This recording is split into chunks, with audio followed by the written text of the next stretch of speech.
Please join me in welcoming the Enactus team from Queen's University. Please open their report from the link in your email, which we also just shared in the chat, and scroll to their green sheet in your judge handbook. Judges, you will now have 3 minutes to review their report.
Judges, please turn your attention to the screen as we play the video.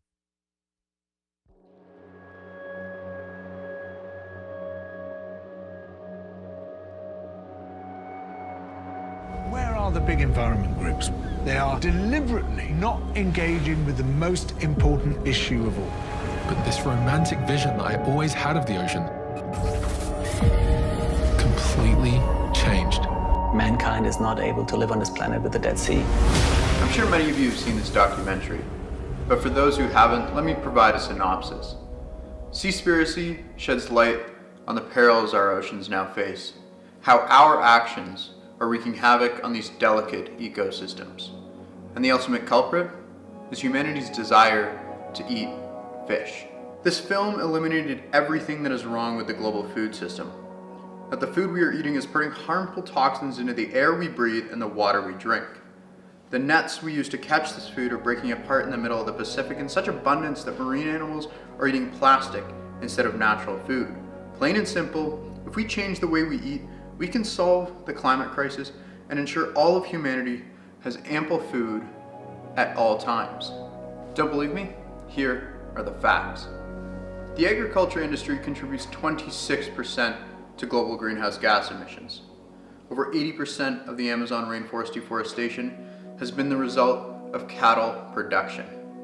50,000 acres of forest are cut down per day for agriculture. Half of the world's arable land and 70% of freshwater withdrawals are used for food production. In Canada, 1 in 8 households are food insecure, and fish consumption contributes to almost 50% of the plastic pollution in the oceans. And most alarmingly, if we don't change the way we eat, the world's oceans could be empty by 2050. We cannot continue on this path and expect that things will simply get better. And change is hard to promote, but it's even harder to implement. And yet here we are, a group of students with ambitions to change the way we eat and change the world forever.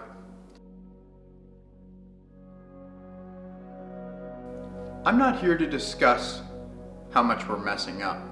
Besides, no one likes an unhappy ending, especially one that ends with humanity eating Soylent Green due to ocean acidification, infertile croplands, and overpopulation. However, what if Soylent Green was the answer? And what if we've just been thinking about food completely wrong? We've got a solution. One that involves fighting climate change, fighting malnutrition, and global food inequity while appeasing the palates of even the most seasoned food critics. What is the solution? It's food made with algae. My name's Devin, and this is my co-founder, Alessandra. Hi, I'm Alessandra. We're co-founders of Algae, the first company in Canada creating great tasting, nutritious, and sustainable food products from algae. And this is the Enactus Queens team that has helped us turn this vision into a reality. At Enactus Queens, we believe impossible problems require micro solutions like algae. In mid-2019, Alessandra and I came across an article in Forbes that stated that algae was the food of the future. This was unbelievable, mostly because we'd never heard of this stuff, and we were a little bit skeptical, because it seems every week an article comes out that hails a new food as the savior of humanity, usually from some remote corner of the world. But I'm happy to say that our skepticism about algae was soon put to rest.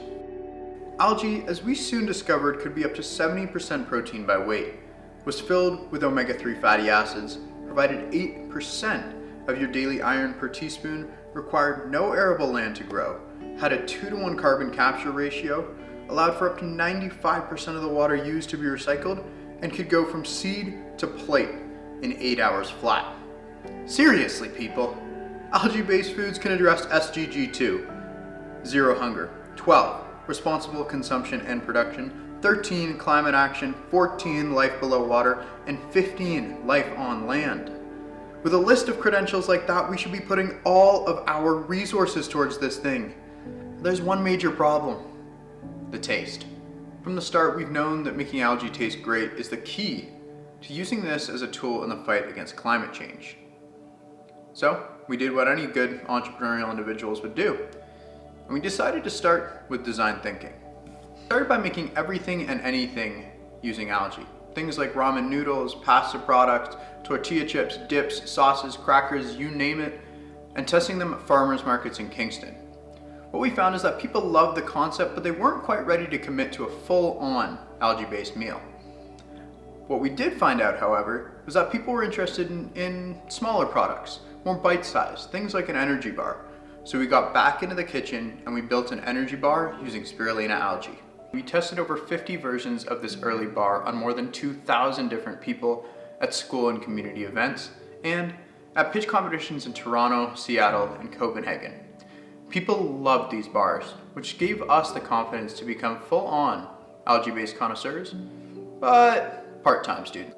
In April of 2020, we decided to launch an MVP version of the bar to validate whether consumers would purchase the product. We called this MVP version of the bar the Impact Bar, and people loved it. The unprocessed plant-based energy bar has 12 grams of protein, 30% of your daily iron, and fewer than 7 whole ingredients. And since April of 2020, we've sold over 4,000 versions of this MVP Impact Bar, bringing in over $15,000 in revenue. In the past year, we were a member of League of Innovators Labs Batch 5, received a Scotiabank Climate Action Project Accelerator grant, were one of only a handful of companies selected for the Platform Calgary Agri-Yield Accelerator program, were an Enactus Student Entrepreneur finalist, won the McGill-Dobson Cup Environmental Enterprise Track and received a $20,000 grant, and have been admitted into the York University Y-Space Food Accelerator program for 2021. We also spent hours over the last year speaking at online events for youth, demonstrating that entrepreneurship is a viable career path. We've been busy, but would not have been able to do so without a strong team at Enactus Queens and our great team of advisors and mentors. This past year has been great. We've demonstrated that a couple of Queens students with little knowledge of food can develop, test, produce, and sell a unique and innovative food product. But here's the thing, $15,000 in revenue in a year won't change the world, and it surely won't fund our livelihoods. Since August of 2020, we've been developing and testing 3 new flavors of the Impact Bar, all with fully recyclable packaging and all catered to our beachhead market of endurance athletes.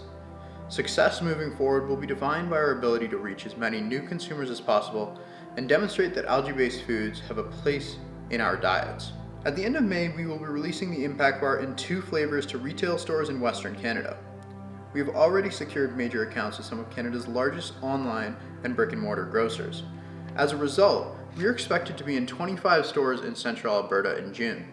By the end of July, we expect to have grown to a total of 75 store accounts, and in August we will be launching a 3rd flavor of the Impact Bar, which will help us hit 100 store accounts by the end of summer. In addition to retail accounts, we will be pushing our e-commerce store where Canadians from coast to coast can purchase the Impact Bar. In September, we will be expanding into Eastern BC and expect to be in Vancouver retail stores by January 2022. We expect to expand through Ontario and Quebec in the spring of 2022, and in total, by this point next year, we have the ambitious goal of securing 400 store accounts, which can include grocery stores, gyms, fitness studios, and sporting goods stores. Of course, we can't meet this growth and demand all on our own, so starting in September 2021, we will be working with distributors to ensure our growth targets are met. To support this growth, we've moved into a new facility that will allow us an output of 8,000 bars per day. We will be hiring 2 to 3 production assistants to help us produce the Impact Bars, and in addition, to support our ambitious growth plans, we have hired a full-time summer marketing intern who began working with us on May 3rd. Now let's take a look at the margins. The Impact Bars have a margin of 55%. With our expected distribution scale-up, we expect to reach $15,000 in revenue by July 2021. Our projected revenue for the next 12 months is $1 million, and projected revenue for the next 24 months is $3.2 million. To support these revenue projections, we will be spending all summer attending and sponsoring events across Western Canada, such as triathlon and bike races, where those within our target market can test out the Impact Bar. Now, due to COVID, we cannot sample in stores. However, these in-person events will allow us to begin getting the product into the hands of the right people. Now, I bet you're all wondering how a group of Enactus Queens students is going to tackle the climate problem using well-branded, delicious energy bars.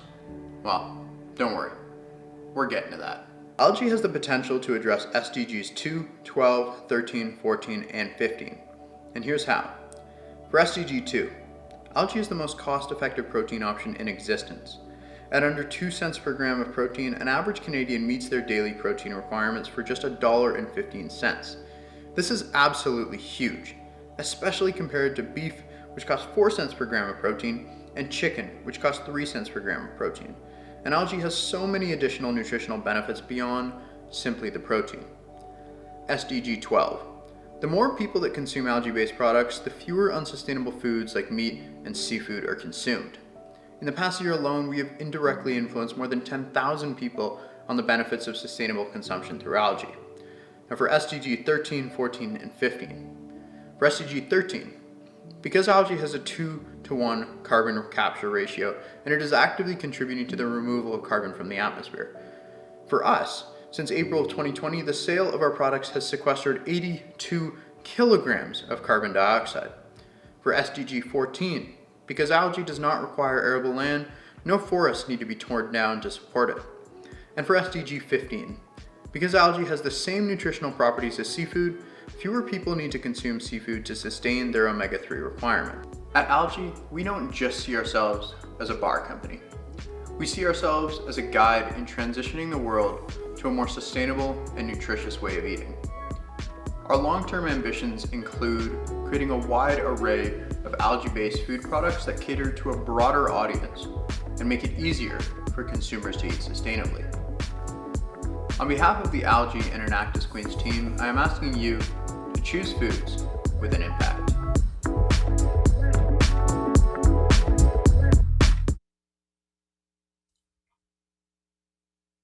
It is now time for the question and answer period.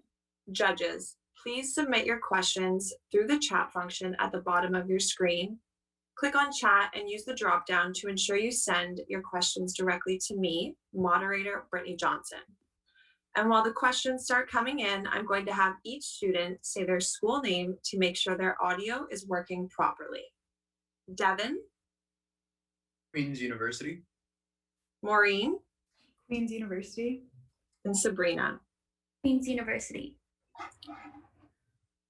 Ting from Compass Group Canada asks, are you farming the algae yourselves or utilizing another provider? We don't farm it ourselves. We're not experts in growing it, so we're getting it from a American subsidiary with grow ops in Chile, California, and India. It's called Perry Nutraceuticals. David from Canopy Growth asks, how is the production facility funded and is it Haccp certified? That's actually part of the reason we've taken so long to launch, is because we originally worked with a facility that we needed to get certified ourselves. That took too long, so we moved to a full-on commercial baking kitchen. They have all their certifications. All funding has been either self-funding through grant-based. For example, the McGill Dobson $20,000 grant. We have given out no equity other than to myself and my co-founder. Lori from Bromwich and Smith asks, how do you see distribution beyond Canada? So we're pretty ambitious in terms of our distribution. We recognize that Australia and the US are both really great markets right now for plant-based foods. However, and this is something that we have yet to really test, is more of just a hypothesis. India is by far the biggest market for spirulina. However, the impact bar would not do well there. But our long-term ambitions, as previously mentioned, include a wide array of food products, all centered around spirulina or other forms of algae. So we see ourselves as becoming a multinational eventually. Wendy from Samsung Canada asks, any estimations in how much water is consumed in algae production and any sustainability in the water requirements to produce algae? So algae is super unique because it grows in pools, and up to 95 to 97.5%, these are the numbers that we got from Perry Nutraceutical, is recycled. The rest of the water is either taken up to the algae or just condenses out into the atmosphere. So compared to every other thing that you can grow, it is essentially just a closed loop, system, meaning that the water that goes in stays in there. Cheryl from Loblaw Companies Limited asks, have you assessed the competitor? Who else is doing this and what is your advantage? Yeah, so the bar market is extremely saturated, so we recognize that there are a lot of bars out there. However, few companies can offer the same nutritional properties with the same amount of ingredients. Our bars are completely raw and unprocessed. Outside of the bar market, there's only one other company doing what we're doing in North America, a company called Non-Food. They haven't had product available for the last 8 months, and they took a very different approach. They took a algae first as opposed to taste first approach. And their lead investor has actually tried our product, and a little bit of a plug, but they said that they enjoyed it far better. So right now, the market is extremely niche. Wendy from KPMG asks, how does this initiative resolve environmental damages due to fishing? Are you expecting algae bars to be a direct alternative to fish eating? No, we don't. But algae is such a new product, and we need to educate the market on the benefits of eating algae-based foods before we can come out with ambitious products. We do have plans when we'll say when, we have the revenue, the team, the scientific advisors behind us to develop alternative fish products, because algae fundamentally has all the same nutritional properties as seafood. Seafood get their omegas from algae. So it's for us, it's a no-brainer. The impact bar is not going to save the world, but the products of algae in the future will. Brian from Vic asks, how do you plan to get your message to consumers on the benefits of consuming algae-based foods? So that's part of the reason we hired an intern who started with us 2 weeks ago. She's essentially just taking over the majority of the marketing aspects. So we're developing a pretty comprehensive launch campaign, including email, LinkedIn, Facebook, all social media campaigns, and also all of our in-person events. Additionally, we do have skills on the team. I'm a semi-professional photographer and videographer, and so we have a lot of expertise on the team to develop the content required to educate. We'll see if that actually comes to fruition down the line. Gary from HSBC Bank Canada asks, have you secured alternative supply in case of disruptions? Absolutely. None of the ingredients that we're using are necessarily novel other than the spirulina. And spirulina, there are many options, surprisingly, including stuff in Canada. It just comes down to a price and quality and taste. So there are definitely other options out there. Rachel from Canadian Tire Corporation asks, are there any other products you plan to introduce into the market besides the impact bar? Absolutely. So I'm assuming no one signed an NDA, right? I'm just kidding. Long term, we would like to actually see algae produce the first carbon negative milk product. Algae has a lot of potential, specifically the fibers in algae and the proteins, to create a milk product. We know it can be done. We just don't know if right now we can do that. Additionally, the spirulina pasta products and the ramen noodle products that we demonstrated in the video have all been made in the past. We just can't scale them up effectively, or we hadn't been able to in the past. And then lastly, the ultimate for us is an alternative fish product. So there are many, many plans. We just don't know when those are going to come into fruition. Aaron from Fix Software asks, do you have salespeople on staff, or are you doing the direct selling to global stores? We don't. So right now we're just a team of 3, myself, my co-founder, and our intern. My co-founder handles all of the sales. She has a ton of sales experience, but we don't have any designated like sales staff on hand. However, one of our advisors is a CPG consultant and distributor. So he's helped a little bit with that. Karen from the Cooperators asks, how important do you feel creative marketing is in meeting your plans? Bars are a very tough market and algae is not very appealing on its own. Absolutely. Creative marketing is so important here. Thankfully, I'm not very organized. My co-founder is, but I am extremely creative. So from a creativity standpoint, we've got all that covered. But realistically, if we're going to sell this product, we need to hook people in with creativity, get them to understand that the product actually tastes amazing. We wouldn't be selling it if it didn't. So creativity is extremely important. King from Compass Group Canada asks, what was the biggest challenge you faced this year, aside from COVID? I think that I had to work 2 additional jobs to pay for this company. And I had to do all that while sitting in my parents' basement, mostly alone, because my dad's an ER doc, so he didn't want to get sick. I think, to be completely blunt, the loneliness and the difficulty associated with trying to do this without. The time has expired. Judges, please join me in congratulating the team from Queen's University.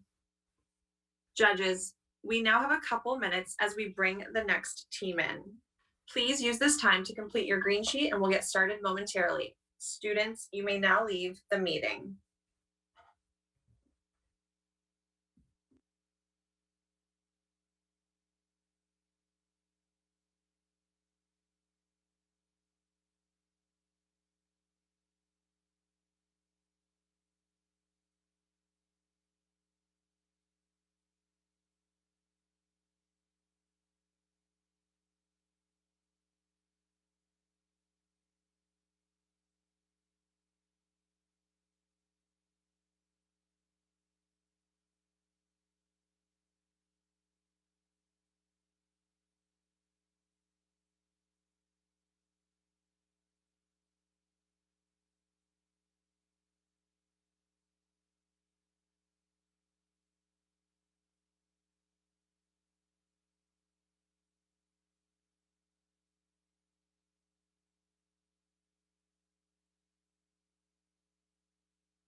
Please join me in welcoming the Enactus team from the University of Regina.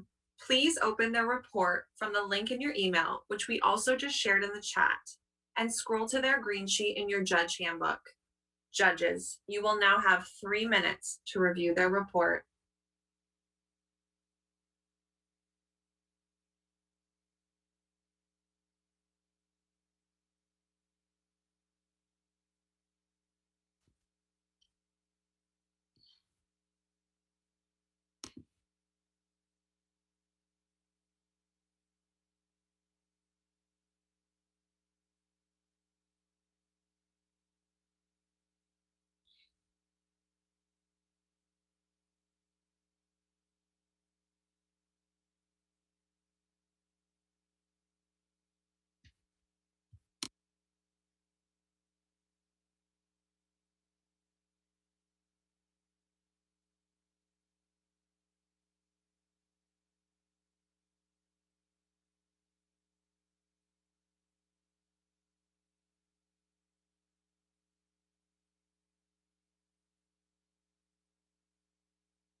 Judges, please turn your attention to the screen as we play the video. It goes by many names. Some have named it the coronavirus. Some have referenced it by its medical name, COVID-19. And some have coined it as one of the most impactful global pandemics in our lifetime. So far, it has infected nearly 150 million people and killed over 3 million. With the initial rollout of vaccines just starting now, the impact is still rising. In this pandemic, we have seen some of the world's greatest entrepreneurs step up to help solve these problems and serve the world. NASA has switched their focus into constructing much-needed ventilators. New Balance has converted their shoe manufacturing facilities into creating masks for hospital care workers. Never before have we seen businesses pivot so quickly to respond to this growing global issue. This is what true entrepreneurship looks like, and this is where we too have stepped up to the challenge. At Enactus Regina, as young entrepreneurial leaders and aspiring changemakers, we recognize these problems and see opportunities to take entrepreneurial action. Today, we will be highlighting 2 impactful projects that have made incredible social, economic, and environmental impact during this pandemic. With the national economic shutdown and rise in job loss due to this pandemic, it has been more important than ever before to know how to properly manage one's money and to stay afloat in these unprecedented times. And this is where our project FIFO stepped up to the plate. Attention all innovators, leaders, and trailblazers in the financial industry. Do you envision a world where consumers are seamlessly connected with their financial institutions? A world where consumers are empowered to make informed money management decisions. A world where the wisdom of a financial advisor can fit right into the hands of consumers. Right now, this is not the case. Many Canadians are actively making financial decisions today without the basic understanding of personal finance and money management. 48% of Canadians reported that they would struggle to meet financial obligations if their paychecks were delayed by a single week, and 87% state that the lack of financial knowledge they experience is contributing to their current debt problems. Canadians struggle to understand the complicated world of finance, which has negatively impacted consumers and the industry. There is a lack of financial literacy, and it is a growing and economically pressing problem. At Enactus Regina, as young entrepreneurial leaders and aspiring change makers, we recognize these problems and see opportunities to take entrepreneurial action. We are the co-founders of FIFO, and we are on a mission to disrupt the financial industry and empower the next generation. We've done extensive market research and also validated the idea through the Cultivator Start Incubator, and we found success in multiple financial competitions. We are now en route to becoming Saskatchewan's first personal finance fintech startup. FIFO is a white label, personalized financial literacy management tool with aspects of an integrated risk evaluation tool and a product lead generation tool. The first part of the solution is a client-facing application. People are able to build their financial profiles, set personal financial goals, and learn various financial literacy terms and concepts as they build their profile. Think of it like a health tracking app, but for finances. Users are able to set constraints, set budgetary goals, while learning the intricacies of financial concepts. We are also able to update the user with financial content via the Daily Digest section on the app, which can include general or bank-specific information. As the user interacts with the app and data is collected, our machine learning and AI algorithm will assess the individual and produce a financial holistic score based on their budgets, goals, and interactions. We like to call this the MyFin score. This score can then be used as a supplementary risk evaluation tool for banks and credit unions. The second part of the algorithm is a product lead generation tool. The app suggests products and services based on their financial profile. Lastly is a gamified social network where users can add friends, family, and coworkers into financial challenges, similar to the Fitbit Step Challenge. On the other side of things, banks and credit unions can access users' financial profiles and goals using the client dashboard. This enables communication and eases sharing of information between the financial advisor and the user. We are currently entering our initial round of investment through the Valhalla Angel Investment Startup Program and are going through the largest fintech incubator in Canada, Ascension, hosted by FinTech Cadence. FIFO leverages technology to scale our impact and integrates right into the financial industry. By working with banks and credit unions as our primary customers, who will offer this service to their clients, we will see both the consumers and financial institutions benefit. In doing so, we are actively working towards 2 UN Sustainable Development Goals: quality education and partnerships for the goals. We are proud of our mission to make financial empowerment accessible for all, but are also excited about another one of our impactful projects that we took on this year. According to the World Health Organization, wearing a mask is one of the best preventive measures to limit the spread of COVID-19, especially in conjunction with the other practices that have been drummed into all of us for the past number of weeks. But in early April 2020, With Canada's shortage of proper PPE equipment, providing self-protection mask equipment became a challenge for the nation as a whole. In addition to this, Canada's economy was shut down, closing many businesses and laying off millions of people. The effects of this economic shutdown snowballed into places like the Regina Food Bank, which saw a year-over-year growth of over 40% in their number of people that they were serving. After hearing these social and economic issues, the Enactus Regina team rose to the challenge, and a social enterprise, SaskMask, was born. SaskMask's mission is twofold, and it is not only helping to supply the country's demand for masks, but is also raising much-needed funds for local nonprofit organizations, such as the YWCA Regina, the Regina Food Bank, the Carmichael Outreach, the University of Regina Student Emergency Fund, Variety, the children's charity, Munch Missions Catering, Autism Resource Center, Family Service Regina, Warman Child Care Center, West Central Family Center, Southwest Newcomer Welcome Center, Lloydminster Rescue Squad, and Hope's Home. The homemade masks are sold for $20, with the net proceeds going towards the nonprofits. In efforts to meet the national demand, the core team, made up of 4 business students, grew their production team by 900% in just a few weeks, employing 36 seamstresses who had been laid off due to the pandemic, as well as recruiting community volunteers.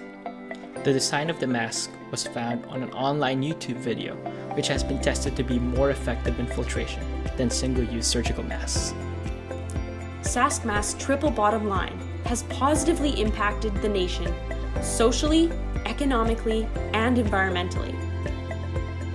While keeping socially distanced, SaskMask has managed to indirectly impact over 12,000 people by providing over 7,500 people with reusable, washable protective masks and over 12,000 people with a health education and safety information campaign on their various social media platforms. They have employed 36 seamstresses in the economically challenging times. They have diverted over 1,000 meters of fabric from the landfill. And finally, have donated over $51,500 of much-needed charity funds to help them achieve their mission. SaskMask truly represent how Enactus Regina utilizes business innovation, leadership, and entrepreneurship, and has created lasting social, economic, and environmental impact after realizing that the time to act is now. We are Enactus Regina, taking entrepreneurial action today to transform the world for a better tomorrow. It is now time for the question and answer period. Judges, please submit your questions through the chat function at the bottom of your screen. Click on chat and use the drop-down to ensure you send your questions directly to me, moderator Brittany Johnson. And while the questions start coming in, I'm going to have each student say their school name to make sure their audio is working properly. Sal? Yep, sorry. Jana? University of Regina. Great. What source did you use to understand the financial literacy of Canadians? So FIFO didn't just come out of nowhere. FIFO has been a project that has been worked on for multiple years now, where we actually help with the transition and getting financial literacy into the province of Saskatchewan by creating a provincial curriculum, working with government and industry, and then developing out the provincial pilot, which was launched just before COVID-19 had really taken into effect. What then ended up happening is we decided to take the pivot, take the plunge into the digital world and find a new way to get that financial literacy to a much larger group of people. A follow-up from Rolando at Loblaw Companies Limited. What particular demographic, if any, stood out? Did you consider this as you developed FIFO? And if so, how did you use it to develop your use case? Right, 100%. So in the initial case, we were developing a program that was more of an ed tech program for individuals that are in high school.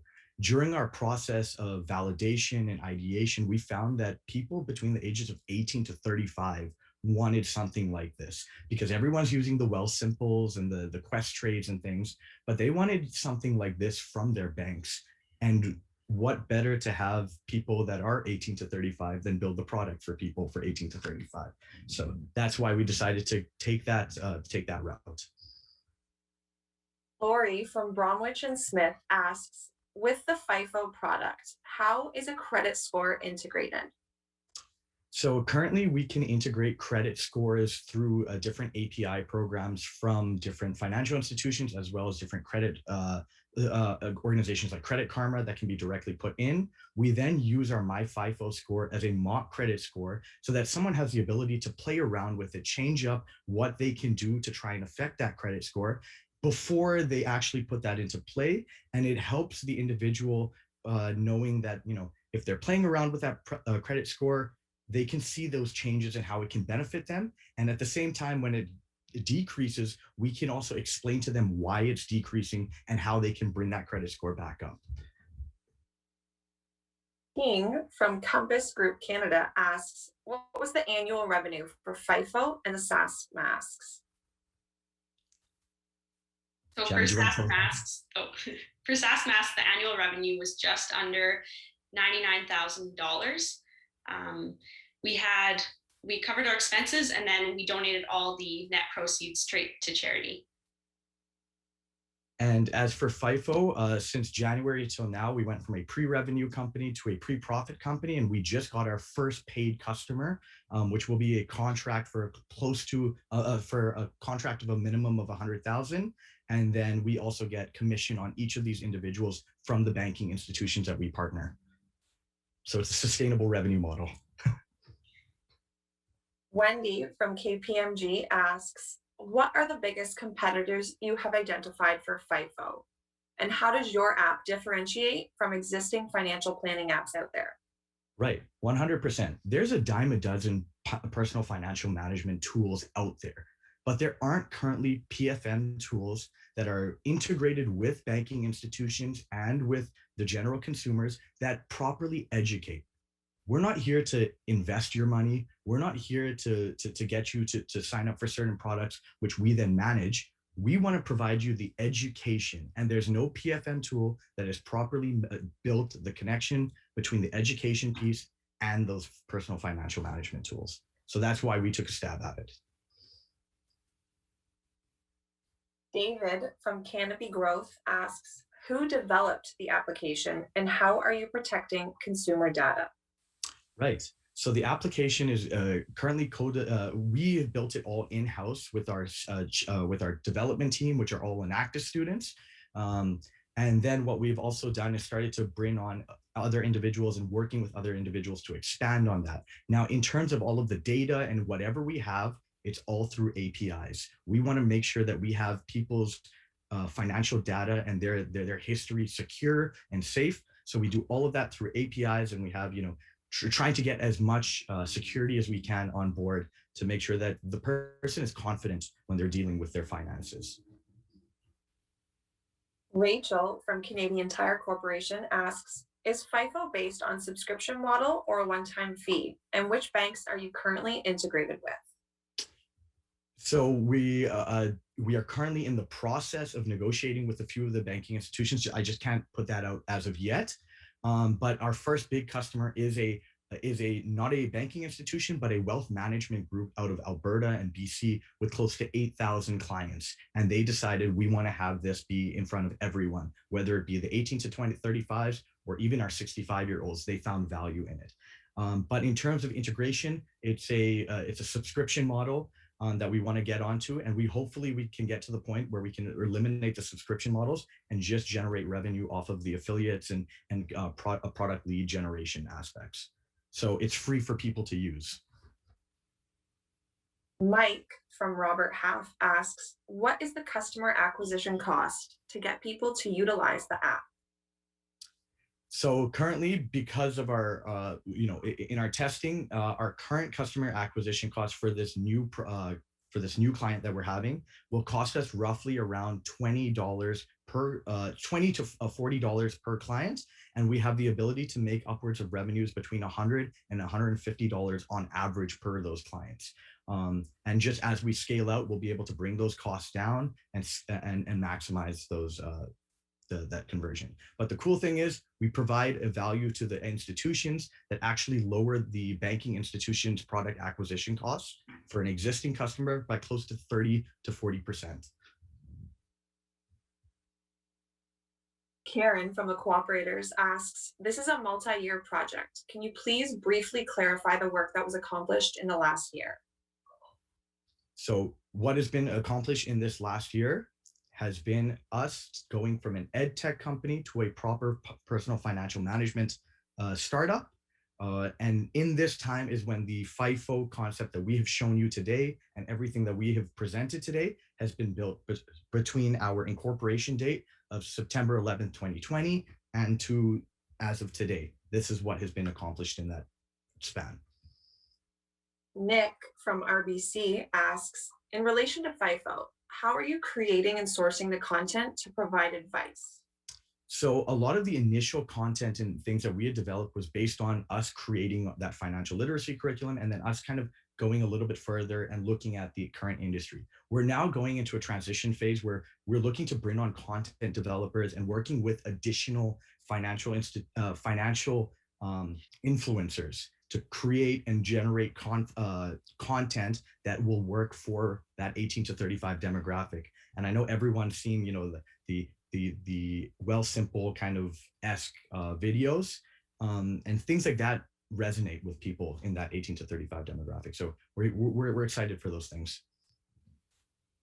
Your time has expired. Judges, please join me in congratulating the team from the University of Regina. Judges, we have a couple minutes as we bring in the next team. Please use this time to complete your green sheet and we'll get started momentarily. Students, you may now leave the meeting.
Please join me in welcoming the Enactus team from British Columbia Institute of Technology.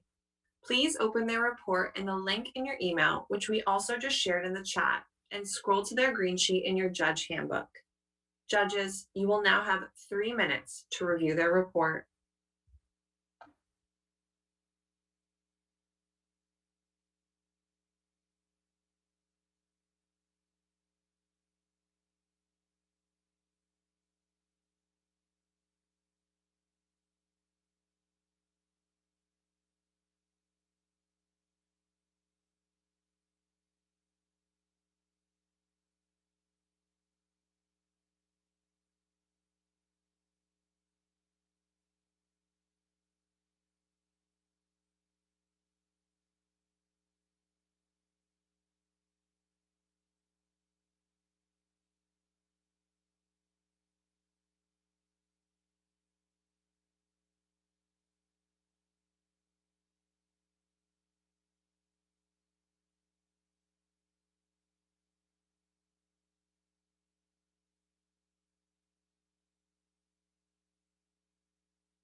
Judges, please turn your attention to the screen as we play the video. The World Bank reported in 2018 that Canada's total waste generation is estimated to be over 1.3 billion metric tons annually. Given Canada's population of 36.7 million people, that's an annual waste per capita of 36.1 metric tons, making Canada the largest generator of waste in the world. The World Bank also predicts that 3.4 billion tons of municipal solid waste will be produced in 2050, which means waste generation will dramatically outpace population growth by more than double in 2050. At Enactus BCIT, we bring students from multiple faculties together to build and develop eco-friendly enterprises that help solve some of the world's most pressing issues. One of our projects, Raw Solutions, focuses on food waste globally, while our other project, Earth, focuses on sustainable consumption in our local market to reduce environmental waste here in Canada too. Hi everyone, I am Ruby, and with me today I have Noah and Nicholas. We are students from the British Columbia Institute of Technology here in Vancouver. Our mission is focused on reducing food waste alongside promoting sustainable consumption and production. We provide both rural and local communities with resources to sustain an environmentally friendly lifestyle, ultimately seeking to help prevent irreversible climate change. Our first project, Raw Solutions, aims to help farmers in developing countries reduce their food waste with help from our partners, Love Guatemala and the Food for Hungry in Uganda and Ethiopia, two international nonprofit organizations. Our partners helped us conduct our primary research in October of 2018. This research found that 20 to 50% of crops produced were going to waste, with occasional reports of 100% crop waste. Secondary research conducted in January of 2019 indicated that the average farmer in Guatemala is earning $1,750 per year, while farmers in Ethiopia and Uganda are only making an average of $380 and $246 every year.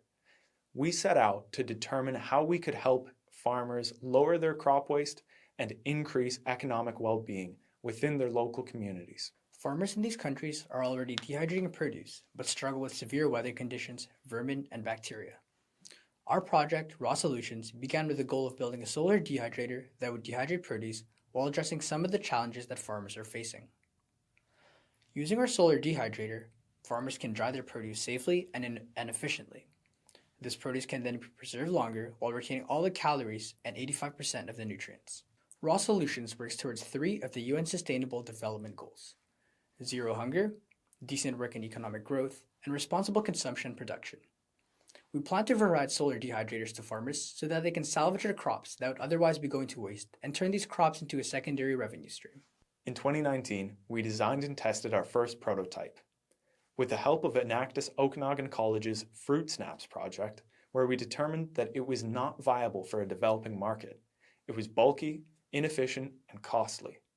After realizing that this first prototype wasn't feasible, we went back to the drawing board. We regrouped and developed our second prototype. This prototype was smaller, more efficient, cost-effective, and user-friendly. However, it didn't have the capacity that we were looking for. We redesigned our second prototype to hold a larger capacity and improve the durability, ultimately creating our third prototype. To test the third prototype, we partnered with the Center for Applied Research and Innovation, a multi-million-dollar research facility at BCIT. We used UV lights to mimic the sun's rays in Guatemala, but unfortunately, they weren't powerful enough to replicate the heat of its climate. We moved to Plan B, where we tested the prototype outside in Vancouver in the spring. Although the temperature wasn't hot enough to dehydrate the food, the differential temperature between the inside of the dehydrator and the outside environment was substantial. When we began testing, the outside temperature was 22 degrees, and within only 7 minutes, the internal temperature already reached 31 degrees.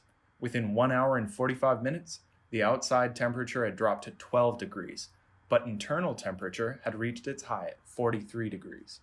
These tests did, however, indicate a positive substantial difference in temperature between the inside of the dehydrator and the outside environment. These tests provided us with a strong proof of concept and told us that our dehydrator could perform well in the hotter climate, which meant we were ready for real-world testing. In March of 2020, our prototype was set to be tested in Belize by our engineer's family. A day before they left for their trip, COVID-19 caused a worldwide shutdown. Their trip was canceled and our progress came to a halt. We leveraged these uncertain times to improve the details of our design. When restrictions eased, we were finally able to ship our third prototype. We reached out to the North Okanagan Valley Gleaners. The Gleaners are an international nonprofit that dehydrates vegetables on an industrial scale. They then connected us to another nonprofit in Guatemala, Seeds to Harvest, where the founders, Dennis and Eileen, agreed to test our prototype. In October 2020, we sent our dehydrator to Guatemala for testing. Unfortunately, tragedy hit soon after, when Hurricane Ida struck Guatemala, followed by Hurricane Iota just 2 weeks later. In November, our prototype safely arrived in Guatemala. Due to the devastating state that the country was in, Seeds to Harvest was focused on hurricane relief effort. Our team was concerned, wanted to find a way to support Dennis and the local community, so we donated $500 to Seeds to Harvest to show our gratitude and support. After recovering from these events, Dennis miraculously reached out to us regarding updates on the dehydrator. From these updates, we received promising video footage detailing the importance of upgrading the bug screen and strengthening the trays to hold heavier produce. Since receiving this feedback, we have focused our efforts on optimizing temperature control by creating a new airflow design that will allow for manual control of the airflow. We also increased the capacity of the newly redesigned dehydrator by using stronger trays that will support more fruit. At its full capacity, one dehydrator can offset approximately 4 kilograms of waste every day. So let's assume that a single dehydrator is used for 60 days out of the year. That would be 240 kilograms of waste offset per year. Our 2021 calculations show that this waste can be transformed into an additional $1.71 per day, or $102.60 per year for farmers using our dehydrators in Guatemala.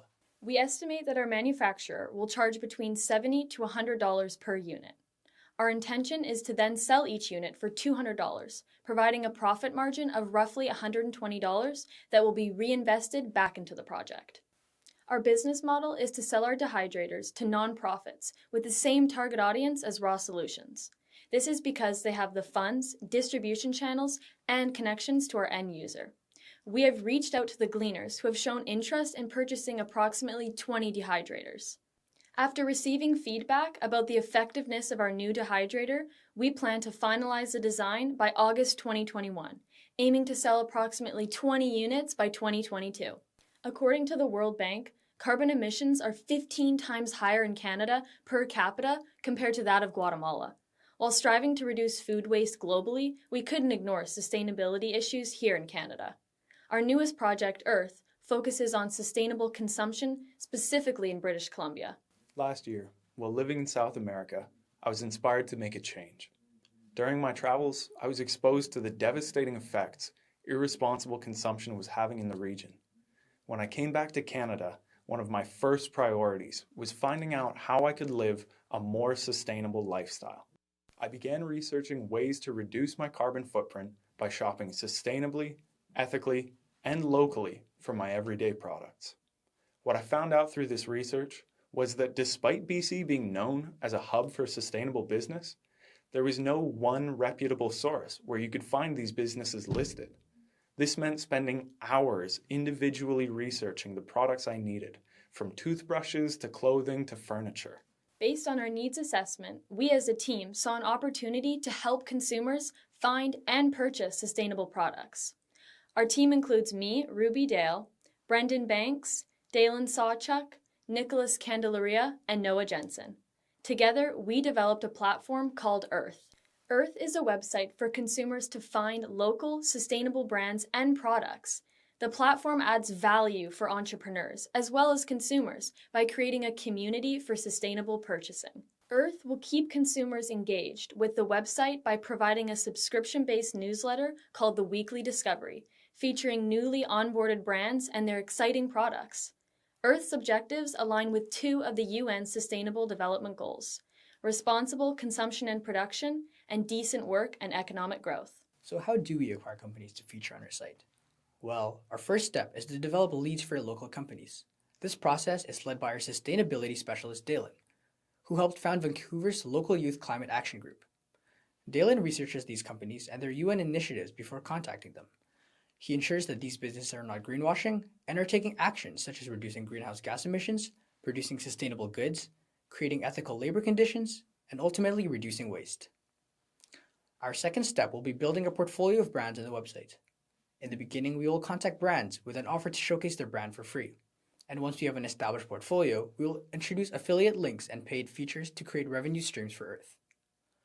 These steps are supported by a strong user experience that is currently being tested to ensure that users and companies can easily benefit from Earth. With Earth, not only are we connecting consumers to sustainable products, but in phase 2 of our business plan, we will be enabling local entrepreneurs to connect through virtual seminars and networking events hosted by us. We will measure Earth's impact through monthly engagement reports retrieved from our website and newsletter analytics.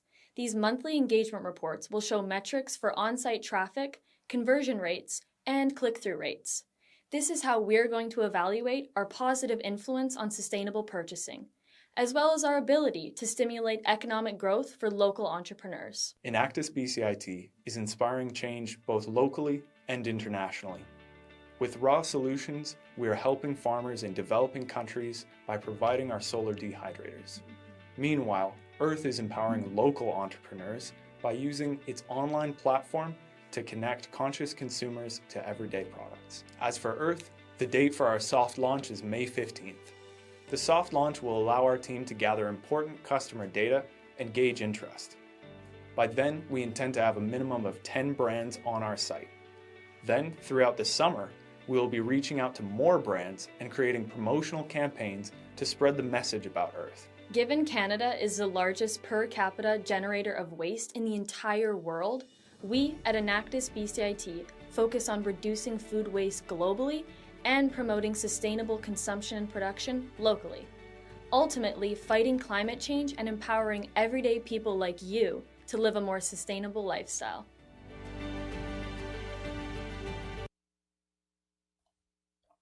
It is now time for the question and answer period. Judges, please submit your questions through the chat function at the bottom of your screen.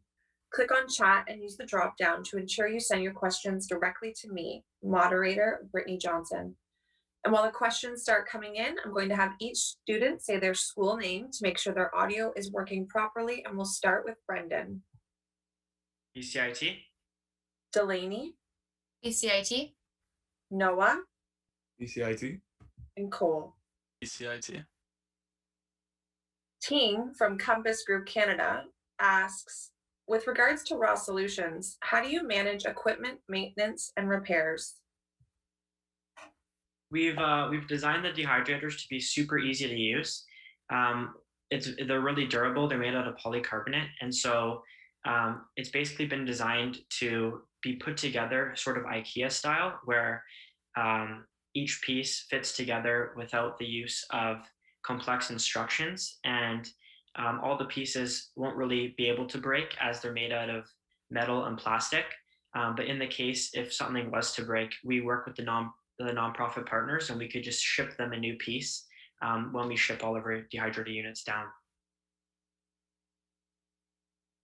Mike from Robert Half asks, what is the cost of the dehydrator and the logistical challenges of getting these across the globe? So we expect our dehydrators to cost about $100 to make. We right now are working with a bunch of manufacturers just to get exact estimates and source the best price possible. And we're going to sell them for about $200. There was some logistic problems early on, but that's why we're working with nonprofit partners, because they already have the distribution channels set up for us. The gleaners ship down hospital beds, food packages to these countries directly to the farmers every year and multiple times per year. And so they've offered to provide shipping for us directly to the farmer free of charge. So it allows us to really get around the logistics problem. A follow-up to that question, what is the life cycle of the dehydrator? We expect the life cycle to be quite a long time. Obviously, our project hasn't been around long enough to be able to say exactly, but because our materials are mainly strong plastics and metal, we're expecting at least 20 years, if not more. David from Canopy Growth asks, are there any plans to file a patent for the dehydrator, and have you thought of other applications for it? We probably won't file a patent for it.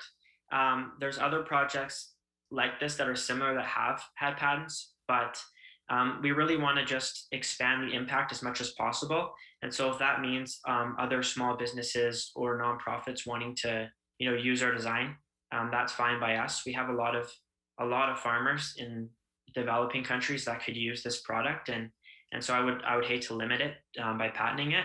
So we don't plan to patent it at this time. And in terms of other uses, right now we're only looking at dehydrating fruits and vegetables, but we've also seen dehydrating coffee as a potential product to dehydrate as well, and that's something they're testing in Guatemala right now. Mike from Robert Half asks, do you have any current competitors in the market with Earth? Take that question. With Earth, we did a decent amount of research looking for other companies that were providing similar products and similar services. In the United States, I believe there are a couple of companies that list and perform a somewhat Amazon-like function of listing and selling sustainable products from other companies and shipping them directly. But within Canada, we haven't found any direct competitors using the same motto. And especially since we are BC based and locally focused, in that geographic zone, we don't appear to have any competitors at the moment. Aaron from Fixed Software asks, what criteria are you using for a company to qualify to promote their product on Earth? A very good question. So we have a complex set of criteria that we've been using. Effectively, what we're looking for is real meaningful efforts toward creating better alternative products. Now that winds up being a little bit loose. We are currently working on defining our values and adding that to the website. But what we're looking for right now, and what we've looked for in the first 10 brands that we've reached out to, is that the products they provide, whether that be toothbrushes, soap, etc., these everyday products, that they are more sustainable than the alternatives that you might find in your typical grocery store or Walmart. Wendy from KPMG asks, have you considered the affordability factor of the dehydrator units for developing countries? Is the sale price of $200 per unit reasonable in relation to a farmer's annual income? That's a great question. So that was something that we ran into as a potential issue in the very, very early stages of the project. We were looking at different buyback futures, but in the end, we decided to go with our business model of partnering with nonprofit partners. So they already have the funds and the resources to be able to purchase these dehydrators, and they'll work with other nonprofits as well. And so really what it comes down to is we partner with, as you saw in the video, Seeds to Harvest and the Gleaners, and they will most likely buy dehydrators together in partnership to be able to provide them to farmers in Guatemala. And for our first few rounds, we're going to sell them at cost, just so we're not making any profit, but we want to have a small margin so that way we can put it back into the project and ultimately expand to provide a bigger impact overall. Wendy from Samsung Canada asks, how do you plan to scale the dehydrators for more production in the future if requested?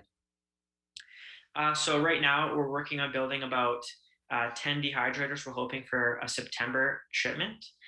In the future, right now we get money through our school that we're able to put towards the project that we'll be able to expand. And as we build more partnerships with nonprofits around the world, when we start making a little bit of revenue from this project that's invested back into the company, we use that to make more dehydrators that will then ship out and expand our project overall. Melanie from Airbnb asks, what is the fee model for Earth? Are you taking a percentage of commission or flat fee on transaction?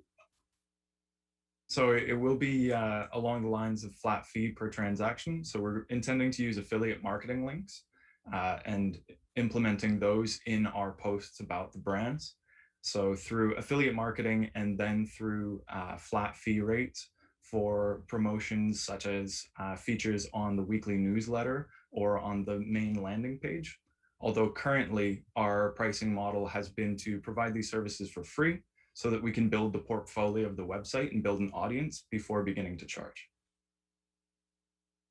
Audra from the Northbridge Financial asks, how do you plan to expand use of the dehydrator in Canada, given the climate differences as compared to Guatemala? We actually don't expect to expand use in Canada. This was something we were planning early on, but we found that it's actually not really a viable product for Canada. Because farmers make so much money in Canada, a lot of the time they'll just leave the apples or whatever they're growing, apples for an example in the Okanagan, on the ground to rot because it's not really beneficial in terms of cost for them to take these apples in and sell them.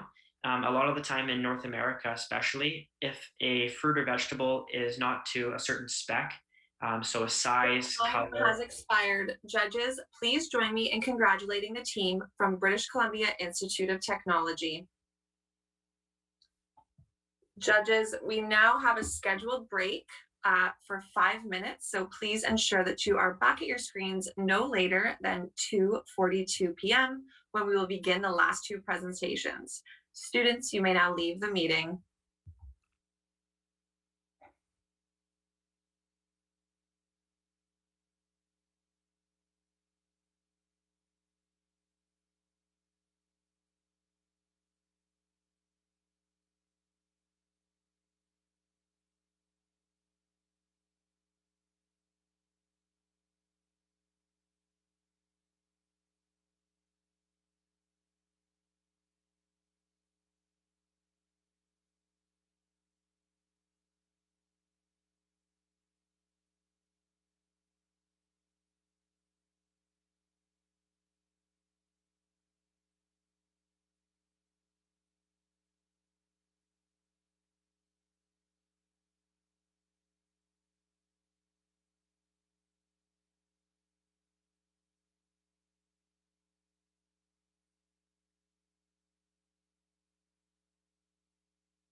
please join me in welcoming the Enactus team from Western University.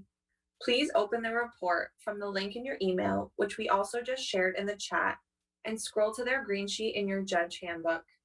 Judges, you will now have 3 minutes to review their report.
Judges, please turn your attention to the screen as we play the video.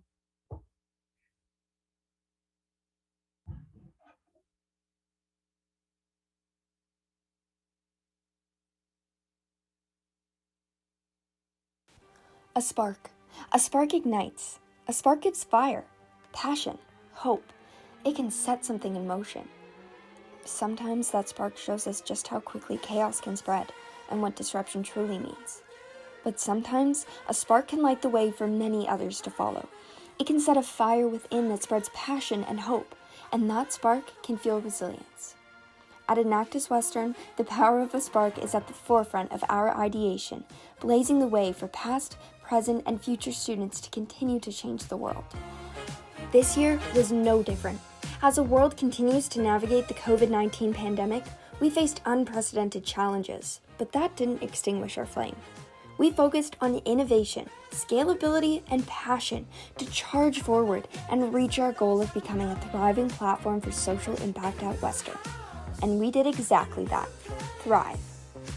Despite being behind screens, we impacted 1,600 lives, grew our roster from 6 to 10 projects, diverted 5,000 pounds of waste, and saved Canadians over $340,000. This year, we blazed a path forward by focusing on impact that counts. We focused on setting sparks wherever we go in the hope that it will ignite flames of passion for change makers across our campus and country. we wanted to highlight 4 of our projects: Rollout, Booster, Enactus Hacks, and Singlet Intimates, that exemplify how our team Sparks created flames that burned bright this year. The pandemic has changed how we go about our daily lives, but staying safe doesn't mean that you have to stay stationary. Some of us jog, some of us run, and some of us roll. Mobility isn't the same for everyone. With the average wheelchair costing $2,500, 630,000 Canadians are unable to afford mobility, many of which do not qualify for subsidies, and for those who do, the process can take upwards of 6 months. Searching for a solution, our team called long-term care facilities, only to realize that when patients move on, they leave behind their devices, which end up in either storage or landfills. In London alone, over 4,500 devices go into disuse every year. With a supply of perfectly good mobility devices, our team leaped at the opportunity to take action in 2016. Rollup Solutions collects gently used mobility devices from its community partners, refurbishes them, and donates or sells them back to the community at a fraction of the cost. Rollup partners with Goodwill Commercial Solutions to refurbish the devices, and every device upcycled creates 2 hours of meaningful employment for vulnerable or underemployed individuals. Rollup is an incorporated business owned by Enactus Western alumni Megan Mackay, who left Rollup in the hands of the Enactus Western team, while she acts as a strategic advisor. Our team conducts all operations of the business, such as logistics, delivery, marketing, and partnerships. Rollup is burning bright, and we are not letting the pandemic dim our flame. This year, we donated 20 devices to 2 hospitals, Stratford General Hospital and St. Thomas Elgin General Hospital, to aid pandemic relief efforts. We also looked to spread our light by focusing on communities that were in dire need of mobility devices and whose needs were only exacerbated by the pandemic: Indigenous communities. In Manitoba, Indigenous people who had COVID-19 had to fly down from their reserve to an isolation facility in Winnipeg. The only problem was that when flying, they were unable to bring their mobility devices aboard, and that's why Rollup donated 19 devices to the Manitoban isolation facility. Rollup has also formed a new partnership with True North Aid, a charity providing support to Northern, Indigenous, and remote communities across Canada. Across the Independent First Nations Alliance and the Northern Chiefs Council, there are approximately 200 elders in these communities who are on the waiting list for a mobility device. Through this partnership, we were able to donate 109 mobility devices, supporting people in over 15 different Indigenous communities. This year, Rollup has caught fire, donating 148 mobility devices. That's more than 6 times the amount that we donated last year, and generating $7,470 in revenues, all while saving those in need of mobility $340,000. Rollup was part of the spark that ignited a flame of passion for 2 second-year Enactus Western members looking to make a difference. Inspired by the mentorship that female leaders on the Enactus Western team gave them, Christina Nemez and Ria Iyer founded Boost Her in September 2020, a female empowerment project that aims to redefine the workplace for women. It is no surprise that women are underrepresented at every level of their careers, and this is even worse for women at the intersection of other marginalized identities, such as women of color. Many systems and biases hold women back, and it is reflected by the fact that women earn 26% less than men do on average in Canada, despite 56% of post-secondary students being women, according to the Equity Pay Commission. Boost Her is focused on empowering women to redefine the workplace by supporting one another and providing professional development opportunities specific to women. This year, we built a mentorship program that connected women at Western with successful industry women. We were able to connect 41 mentees with 26 professional mentors and 15 student mentors in less than a year. Not only is this creating a meaningful network of role models, but it also helps students get their foot into the doors of some major companies. Boost Her also hosted its flagship event on International Women's Day to celebrate the importance of women and hear from influential female professionals. We collaborated with female-owned small businesses to do giveaways and hosted a speakers panel with women in social impact, finance, and the tech industry. This event garnered more than 80 students in attendance. And that's not all. Social media has allowed our advocacy efforts to share stories of numerous females throughout history, with Women Wednesday posts as well as an educational blog. Boost Her hopes to take young professionals to new heights where they can burn bright in their careers. Speaking of career development, the workplace is changing rapidly. Traditional education doesn't prepare students for cross-functional teams, collaboration, or problem solving. Instead, we are siloed into our faculties and taught either technical or soft skills. Being students ourselves, we realized this disconnect when we walked into our internships and felt completely unprepared. That's how Enactus Hacks was born. Enactus Hacks is a tech hackathon which gives students the opportunity to learn technical skills and gain business experience. Groups are evenly split between STEM and non-STEM majors to mimic the workforce. Not only does this prepare students, but it opens them up to entrepreneurship as a viable career path. However, COVID-19 introduced a new problem. How do we run a tech hackathon in the middle of a pandemic? Well, the answer is simple. Enactus Hacks 2.0, a completely virtual hackathon. Rather than a virtual offering holding us back, we viewed it as an opportunity since geography no longer constrained us. Students all across the province were able to attend, which only magnified the impact that we had while bringing in new perspectives and ideas to the hackathon. Not only were there $5,000 in prizes up for grabs, but we also offered career development and recruitment opportunities. Student networking events featured recruiters from the likes of McKinsey, RBC, and GM, while student panels featured those employed from Google, Amazon, and Facebook. We also offered workshops such as coding for beginners, design thinking, and intro to data structures, with hosts from Apple, RBC, and Capital One. My name is Jack, and my team and I placed first in Enactus Hacks back in 2020. I've learned a lot from it, and it became a turning point in my life. Enactus has helped me to understand the start and finish of a product, and more importantly, how to work with professional individuals. With all this investment into creating workforce-ready students and entrepreneurs, Enactus Hacks was able to achieve an 88% retention rate across 170 attendees. In contrast, most hackathons are only able to retain 40 to 50% of students. This year, groups competed across the 4 categories of eco-living, mental health, COVID-19 education, and the support of underrepresented groups. These categories acted as sparks of inspiration for students to create innovations and improve any of these spaces. This resulted in 36 projects being ideated, all with the potential to change the world. Enactus Hacks does not just create workplace-ready students, but it lights a fire in its attendees to be entrepreneurs and leaders. Enactus Western isn't stopping there. We've shown you our burning flames, but next up is our rising star, Single Intimates. Textiles account for 17 million tons of waste in landfills. Meanwhile, the process for producing clothing is extremely wasteful. For example, it takes 2,700 liters of water to make a single cotton shirt. As we shift towards an era of sustainable consumerism, thrifting and DIYs have become the norm, but everyday intimate apparel like bras and underwear are often left out.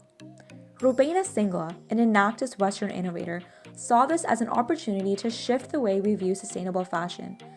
Single Intimates, a new project ideated and incubated through Enactus Western's Entrepreneurship Bootcamp, sources fabrics repurposed from textile waste to offer gorgeous lingerie products that will help keep our planet beautiful too.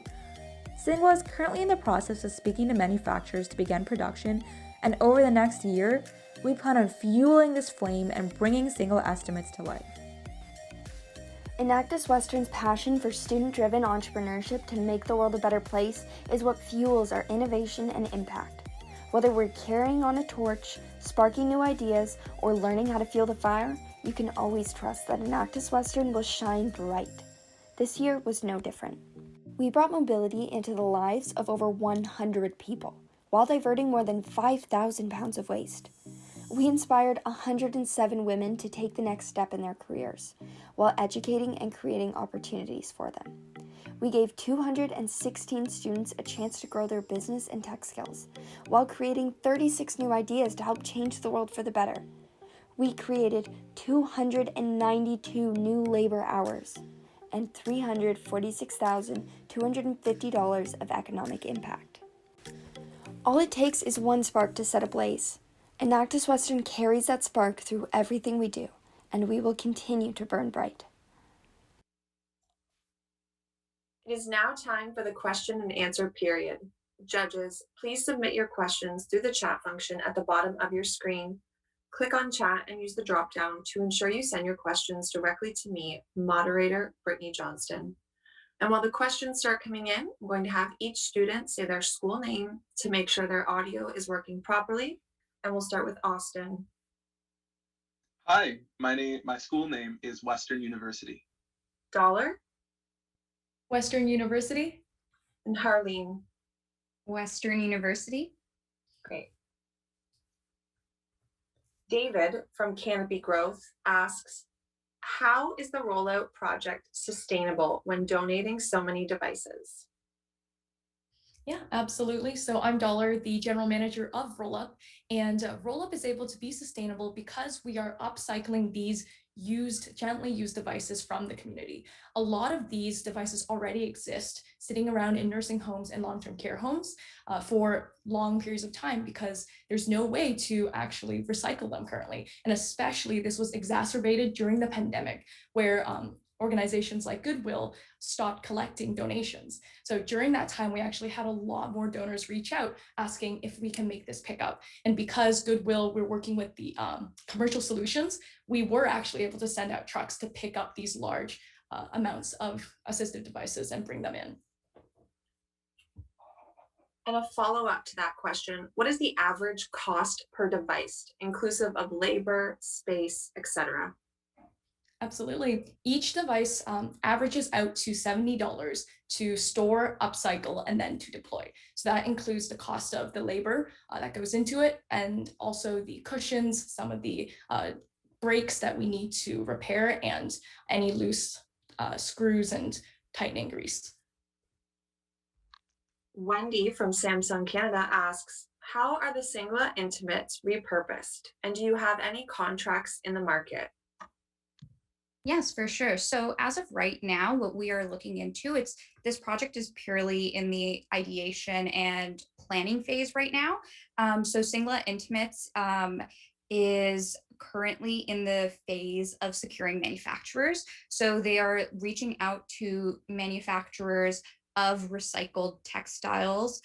So for example, they're prototyping right now with creating some underwear out of a completely recycled lace material. So we would not be doing the upcycling of the wasted textiles ourselves. We would be buying those materials.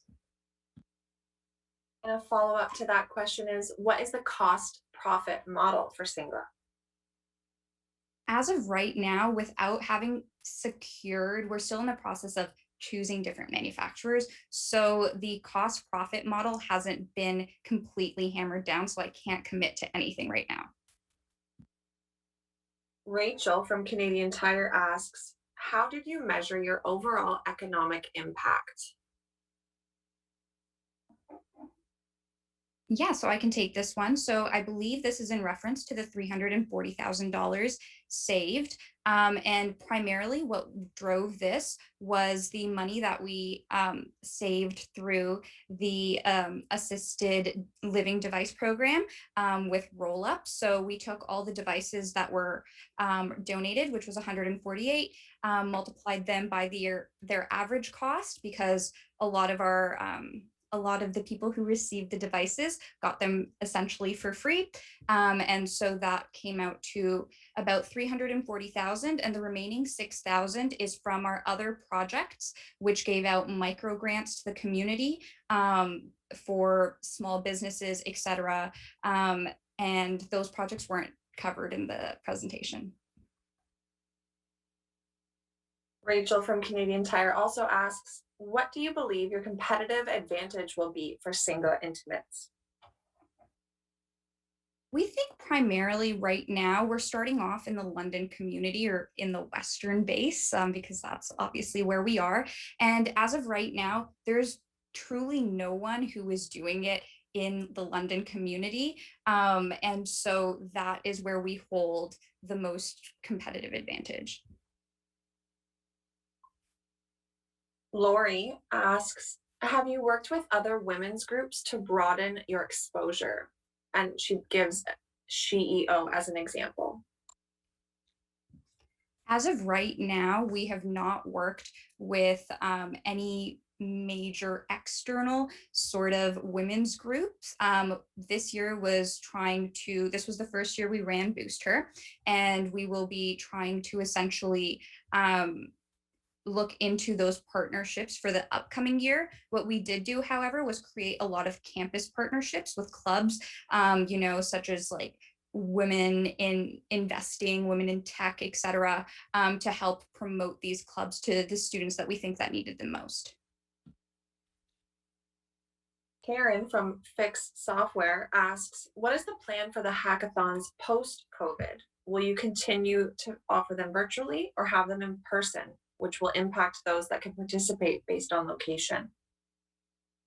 Hi, so my name is Austin. I'm actually the co-chair of Enactus Hacks 2.0. So looking to the future, Enactus Hacks really loved the benefit of being able to grow outside of the province and take in students both across Ontario and across the globe. We had students participate from India, Germany, the West Coast, the East Coast. Moving forward, we want to continue with that advantage because we found that we were able to amplify our impacts by including students who may not have local access to hackathons or to incubators or to other settings where they can build that interdisciplinary skill set. However, we also love the energy of an in-person event. So much like many other tech companies and other workplaces are considering, we're looking into hosting a hybrid style hackathon, which will also better exemplify what we believe the future of work will look like within our lifetimes.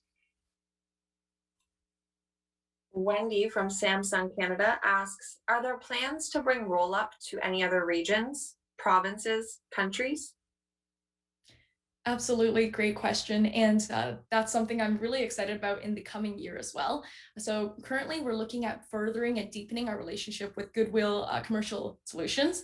And we are talking about a more deeply connected partnership and possibly a acquisition through Goodwill. And so details are still in the talks right now, but if this goes through successfully, Rollup would essentially roll up under Goodwill's brand, and that would allow us access to their entire supply chain of trucks, of their different donation centers, and all of the different facilities across Ontario. And so we're currently thinking in the next 3 years, we're planning to scale up from donating around like couple hundred devices to over thousands of devices if we're able to collect from many of these major cities. I think we would start with closer areas to London, such as Waterloo, Kitchener, and smaller places around London first, and then expand out from there.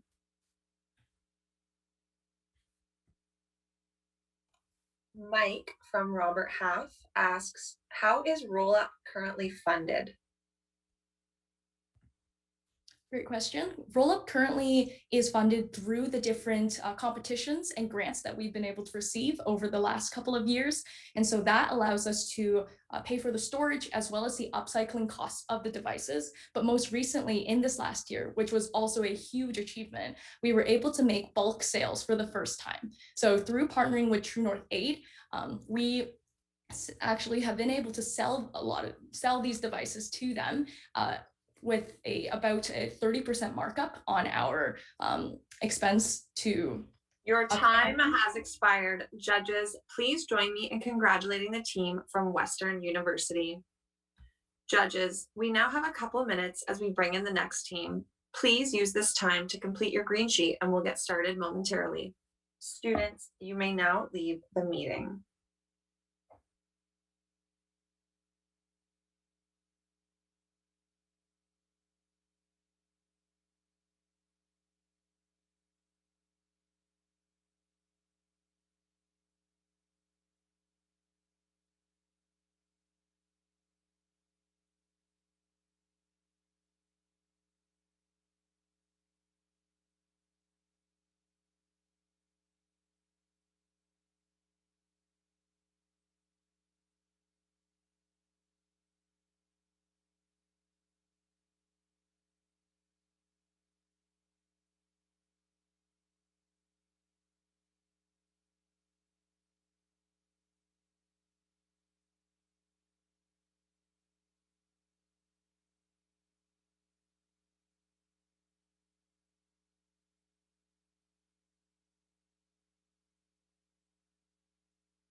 Please join me in welcoming the Enactus team from the University of Windsor.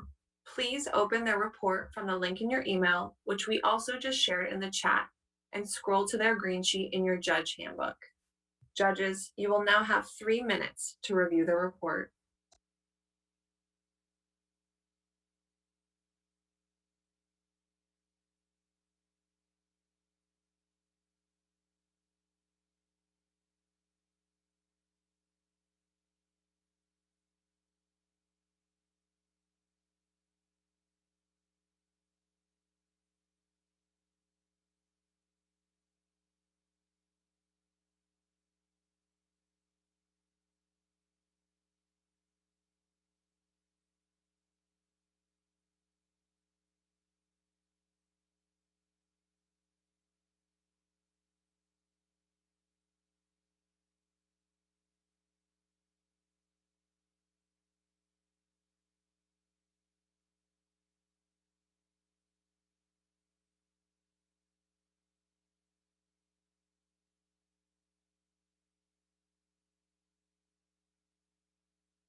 Judges, please turn your attention to the screen as we play the video.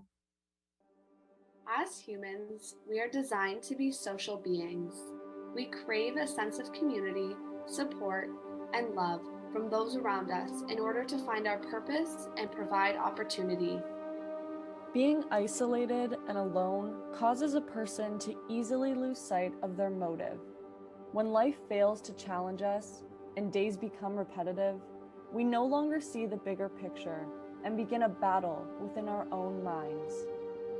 Our home, Windsor, is a border city made up of a passionate and resilient population.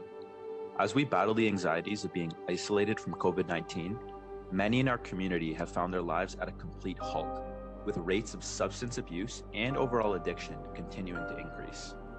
But we are not the only city struggling. 1 in 5 Canadians suffer from mental health issues and addiction, with a 19% increase in national drug usage just this year and an 18% increase in overdose. As people are forced to remain home, concerns with unsafe living conditions follow. Domestic abuse and sexual assault by partners have increased by 20% over this last year alone. Furthermore, 85% of women who leave an abusive relationship return due to a lack of financial independence. At Enactus Windsor, we believe in innovation. We are a team of over 100 students striving to rebuild broken communities and provide opportunities for people who want to get back on track to their future. So we created the Liberty Project, a social enterprise that empowers women overcoming addiction, abuse, and human trafficking to reach financial independence. Let's shine a light on the journey of one of our clients, Erica.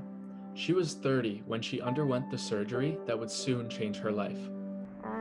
I previously was a nurse, and I became addicted to my opioid medication from my surgery. And Erica isn't alone. We knew we had to take action to help ensure that women like Erica not only cope with their battles, but stand up taller, stronger, and more independent than ever before. Our project begins with our community partners, who help our clients with their initial rehabilitation. Once our clients are ready, they are then referred to our 8-week consultation program. From there, the women are paired with an upper year social work student at the University of Windsor. They're given a friend to walk them through our curriculum, which covers topics such as healthy relationships, self-care, and conflict resolution. To tackle financial literacy, we introduce a comprehensive 3-step approach. The first step introduces financial fundamentals like creating checking and savings accounts, a TFSA, RRSPs, and mortgages. The second step is money management. In this section, we implement a saving method called the envelope system, where every month they put money into separate envelopes for necessities like rent, food, and bills.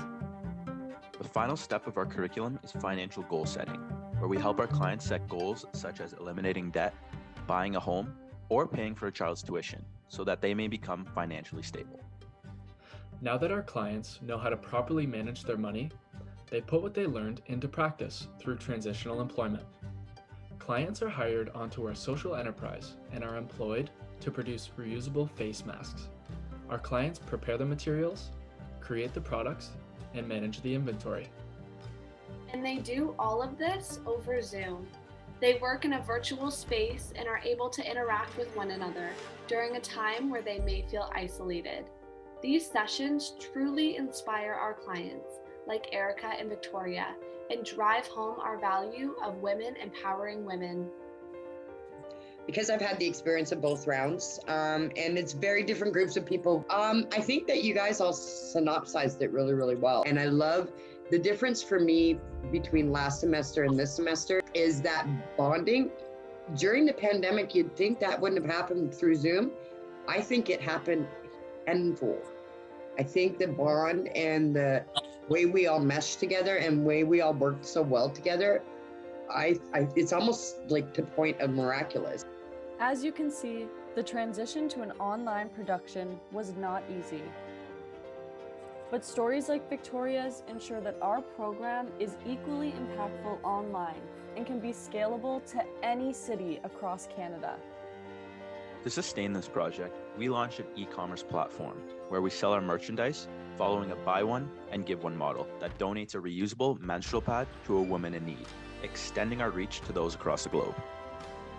Through a year of uncertainty and isolation, the Liberty Project provided our clients with a safe space to return weekly and find a sense of community when it seemed impossible. But the effects of isolation did not stop there. We found that not only women in our community are struggling. Statistics show that over the past year, more than 60% of teens are experiencing increased feelings of loneliness. 50% of post-secondary students had lost their job or been laid off, and nearly 40% of the youth in our community reported significant problems with mental health and anxiety. Our team saw this as an opportunity to provide youth with a platform to express their creativity and make connections within our community. Introducing Youth Thrive Plus, a virtual mentorship program that empowers high school and grade school students to create their very own micro-business ideas. We hire a team of mentors who are students at the University of Windsor. Mentors are assigned to a classroom where they meet virtually with their students. They use YouthThrive Plus to guide them through our curriculum, answer questions, and develop their business ideas. Students create personal accounts where they participate in interactive modules and quizzes online.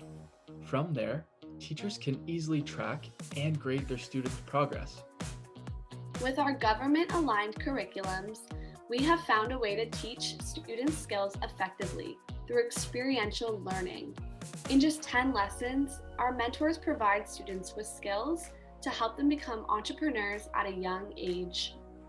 In week 1, students learn how to brainstorm a feasible and eco-friendly business idea. In week 2, students learn the foundations of marketing, price their products, find their consumer base, and create advertising materials. Next, they learn how to create income statements, creating financial projections based on market research and business feasibility. In week 4, students learn how to become a more confident presenter by creating an elevator pitch and slideshow presentation that showcases every aspect of their business idea. These business ideas are then showcased at our Dragon's Den style event, YouthX, where students compete for a chance to win a grant to turn their business idea into reality, with the top 3 finalists winning up to $300 to invest back into their business. At YouthX, we invested $2,000 back into our students. We present awards that celebrate our young entrepreneurs and visionaries. This encourages students to continue being passionate about their journey as young leaders. As we've seen our program shift to an online model, we look to build meaningful partnerships in the technology industry. This year, we've finalized a partnership with Alterna, a Toronto-based edtech firm. This partnership will accelerate our LMS expansion, improving the functionality of our website and enhancing the overall user experience. We have the resources available to implement the YouthThrive curriculum in classrooms all across the province. YouthThrive Plus will create a space for our students to develop and share their business ideas and have access to resources that help them innovate and sell their products.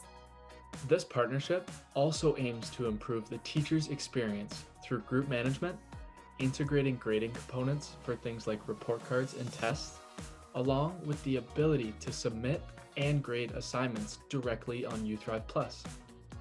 Improving both the student and teacher experience on our platform will create a better opportunity to scale our program throughout Ontario and Canada. We project to reach over 120 schools by the end of 2022. Our Enactus Windsor team continues to create opportunities for those who are seeking change for themselves and those around them through innovation. CityThrive empowers homeless and at-risk individuals to gain transferable job skills and become employment ready. This is done through our partnership with the Downtown Mission. Our client advisors meet weekly with these individuals to teach them the values of responsibility, the power of servant leadership, and most importantly, applying for a job. This year, we worked with 26 individuals virtually, while 100% of clients were successful in securing employment. Next, we have launched a new project, Mycolate. This project aims to tackle the issue of harmful plastic packaging. Our packaging is created from a byproduct of mushroom called mycelium. Once mixed with food waste, it hardens into any shape. We are currently piloting this with a local business, Kindness Cafe, and look to expand into our Windsor-Essex wine country to provide a packaging alternative for the transportation of wine bottles. This year, we inspired 450 students to become entrepreneurs and carve their own path for success. Our students developed over 150 business ideas, building the foundation for their entrepreneurial futures. We empowered 8 women to overcome their past and take control of their own lives. And we're proud to say that 50% have gained full-time employment. And these women created over 360 reusable masks, diverting over 21,000 disposable masks from ending up in our landfills, and allowed 42 women to receive reusable pad donations worldwide to reimagine their future. We improved the lives of over 5,800 people across the globe, and our team has generated over $42,000 in revenue. At Enactus Windsor, we believe in challenging people in our community to be the best version of themselves. We strive to bring passionate people together and use their resilience to inspire others. As we continue to break down the barriers of isolation, we look to provide opportunities to rebuild a sense of community and the strength that has always been within. It is now time for the question and answer period. Judges, please submit your questions through the chat function at the bottom of your screen. Click on chat and use the drop-down to ensure you send your questions directly to me, moderator Brittany Johnston. And while the questions start coming in, I'm going to have each student say their school name to make sure their audio is working properly. And we'll start with Christian. Christian Gualtieri, University of Windsor. Dean. Hi everyone, Dean Gilliam, University of Windsor. Justin. Justin Beldwies, University of Windsor. Tapas. Tapas Modi, University of Windsor. And Jennifer. Jennifer, University of Windsor. Lori Campbell asks, what resources and support outside of what you offer do you make available for women of human trafficking? For example, what partnerships do you have where you can refer these women to? Absolutely. So we work mainly with our main partner, the House of Sovereignty. And the way you can think of the Liberty Project is almost a stepping stone in between. These women are coming from rehabilitation programs such as the House of Sovereignty, and we're taking them in, we're giving them an opportunity to take part in our program, which also includes that transitional employment. So we're giving them something to put on the resume that they can then go apply for jobs. And as we mentioned, 50% of our clients actually gain full-time employment. A lot of these women, for example, one actually returned to her work. Brooke was 21 years old. She returned to her work at a nursing home where she was previously before her rehab, and then returned to get back on the right track. So really, we work mainly with the House of Sovereignty, where we get intake from them. However, we've built relationships with organizations like the United Way, where from the beginning of our program, about 4 or 5 years ago, we've tapped into their resources. We have strong relationships with them. We actually have someone sitting on our advisory council right now from the United Way, where we get a lot of great data and advice from them as how to operate our program in the best possible way. David from Canopy Growth asks, you put $42,000 in revenue in your annual report, but I can only see $11,000 accounted for. Where did the remaining revenue come from?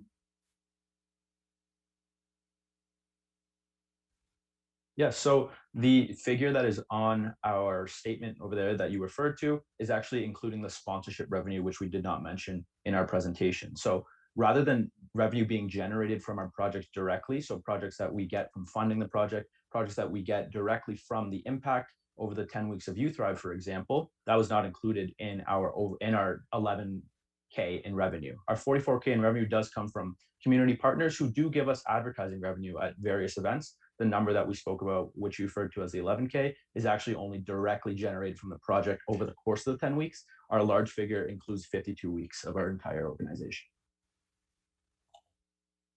Gary from HSBC Bank Canada asks, how did you quantify the benefit of 6,621 lives indirectly impacted stated in the annual report? Right, so throughout the year, we calculated direct impact to the individuals that actually went through our projects. So the students coming through the Youth Thrive program and the clients coming through the Liberty program. But on top of that, going fully virtual this year, we still wanted to ensure that the messages of the Youth Thrive project and the Liberty project still resonated within the community. So we hosted things like a Liberty for All event, which educated individuals that attended on the topics of human trafficking and drug abuse and things like that. And then we also hosted a virtual Youth X, which is traditionally in person for the Youth Thrive event.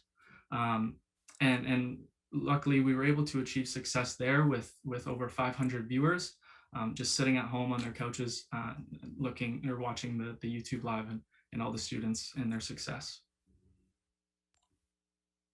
Brian from Vic asks, can you provide further details on actions taken and plans to expand the Liberty Project? Yeah, great question. So as we have ran the Liberty Project in the past, and with Windsor being a border city right at the end of the 401, and in partnering with our School of Social Work, we found an opportunity, and there's many communities along the 401 that are susceptible to things like human trafficking.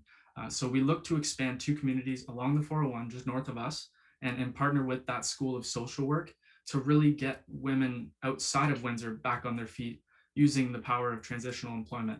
And over the past year, we've tried and tested the online model, and it's proven to work, even sometimes more effective than our in-person model. So we look to, down the line, scale to communities outside of Windsor and get women back on their feet. Adrian from Alterna Savings asks, what other impactful uses do you see for mycolite? Yeah, so I can answer that. So aside from packaging, or rather creating packaging for wine bottles, it can also be used for any other type of packaging material. For example, anything that you would traditionally use for styrofoam, you can replace it as well. It can be used for electronical packaging as well. And on top of that, you can also use it in terms of food packaging, so food containers, and that's kind of the relationship that we're trying to work at with Kindness Cafe. They are they're a non-for-profit organization that's tackling food insecurity in Windsor, Essex. And how they do this is by going out to local groceries and local restaurants and taking in all the food waste that they can from them, repurposing any edible food that's possible, and the rest they give to us to put into our mycolite products. And what we're trying to work out with them is to create food packaging that they can use to store their own food in as they're trying to sell it in their business plan. Mike from Robert Half asks, what has been the feedback on the pilot of mycolite, and how are the costs compared to competitors that produce containers, etc.? Good question. So this project is actually one of the newest to Enactus Windsor in the portfolio. And so we found that by partnering with someone like Kindness Cafe, the supply of food waste comes at a cost of none. So the cost to produce one package and the resources it takes is very inexpensive. It takes about 500 milliliters of water to produce one package, and that's just to grow the mycelium around the 3D printed mold. So I would say we're still in development of the full cost structure of the project, but we found that it's very inexpensive per product to create one package.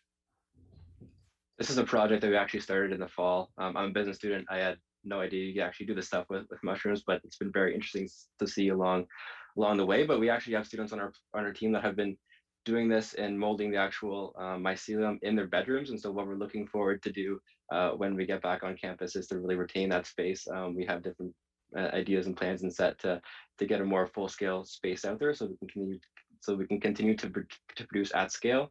However, a lot of the feedback that we've gotten from Kindness Cafe, who we're working with right now, has been extremely positive, and we're happy to have that sort of close relationship that we can monitor along the way.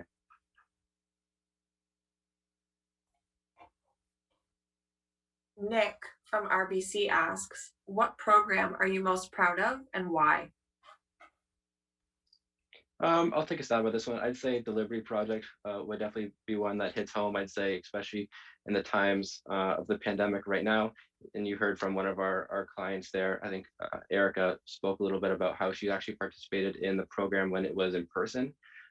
She came back and she did another version of the program back in the fall, and she found that sense of community that was really lacking when a lot of these women are really in sensitive places in their lives. And so having that friendship, those people to talk to, and also something to put on your resume is really, really awesome. Please join me in congratulating the team from the University of Windsor, the final team of the day. Students, you may now leave the meeting.